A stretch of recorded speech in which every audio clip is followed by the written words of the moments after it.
Hi guys, this is your cinematic Mallu.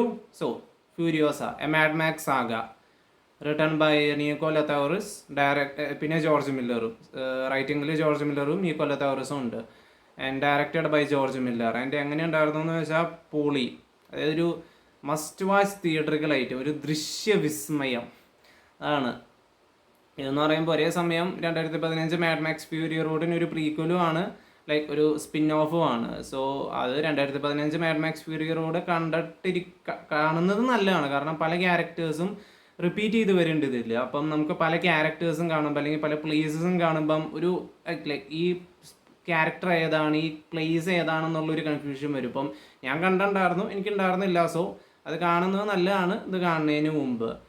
അപ്പോൾ coming to the movie പറഞ്ഞല്ലോ, പൊളിച്ചു. അതായത് ഇതൊരു ക്യാരക്ടർ ഡ്രിവൻ അല്ലെങ്കിൽ ഒരു ഇമോഷൻ ഡ്രിവൻ സ്റ്റോറിയാണ്. അതായത് ഫ്യൂരിയോസ, അതായത് ആനിയ ടെയ്ലർ ജോയുടെ ക്യാരക്ടർ, ടൈറ്റിൽ ക്യാരക്ടർ ഫ്യൂരിയോസ, ആ ക്യാരക്ടറിൻ്റെ അമ്മയ്ക്ക് നൽകുന്ന ഒരു പ്രോമിസാണ് ഈ സ്റ്റോറിനെ, ഈ മൂവിനെ മുന്നോട്ട് നയിക്കുന്നത്, കഥേനെ മൂവിനെ മുന്നോട്ട് ഡ്രൈവ് ചെയ്യുന്നത്. ആ ഒരു പ്രോമിസാണ്. എന്താ പറയുക, ഫ്യൂരിയോസയുടെ ഒരു ക്രിസ് ഹെംസ്വർത്തിൻ്റെ ക്യാരക്ടറിനോടുള്ള ഒരു ഫീൽ, ഒരു എന്താ പറയുക, റിവെഞ്ച്, ഒരു ഇമോഷൻ ഓഫ് റിവെഞ്ചാണ്.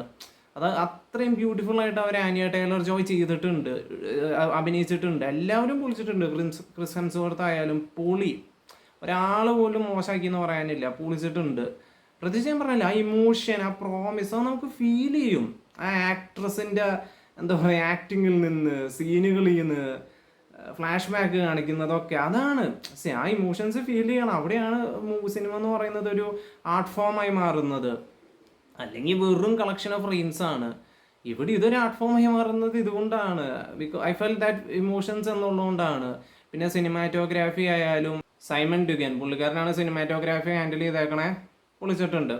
അത് അത്രയും പൊള്ളിയാണ് സീനുകൾ. നമുക്ക് ഒരു മാസ്റ്റർ പീസ് ഇങ്ങനെ കണ്ടിരിക്കുമെന്ന് പറയില്ലേ, ഓരോ ഫ്രെയിംസ്, അതിൻ്റെ ഒരു റിച്ച്നെസ്, അത് എടുത്ത് വെച്ചേക്കണം, ആ ഒരു വിഷ്വൽ ബ്യൂട്ടി ഓരോ ഫ്രെയിംസിലും ഫീൽ ചെയ്യാനുണ്ട്. സിനിമാറ്റോഗ്രാഫിയുടെ ഒരു മാജിക്കാണ് ഈ സിനിമ എന്ന് പറയുന്നത്. പ്രത്യേകിച്ച് ക്ലൈമാക്സിലൊക്കെ, ക്രെഡിറ്റ്സിലൊക്കെ മാഡ് മാക്സ് ഫ്യൂരി റോഡ് 2015 അതിൻ്റെ സീൻസൊക്കെ വീണ്ടും കാണിക്കുന്നത് പൊളിയാണ്. മൊത്തത്തിൽ പൊളിച്ചു സിനിമാറ്റോഗ്രാഫി. ഇതിൻ്റെ ഒരു എന്താ പറയുക, ഈ സിനിമയുടെ ഒരു പില്ലേഴ്സ് എന്ന് നമ്മൾ പറയുകയാണെങ്കിൽ അതിലൊരു പില്ലർ സിനിമാറ്റോഗ്രാഫിയാണ്, ഒരു സംശയമില്ലാണ്ട് പറയാം.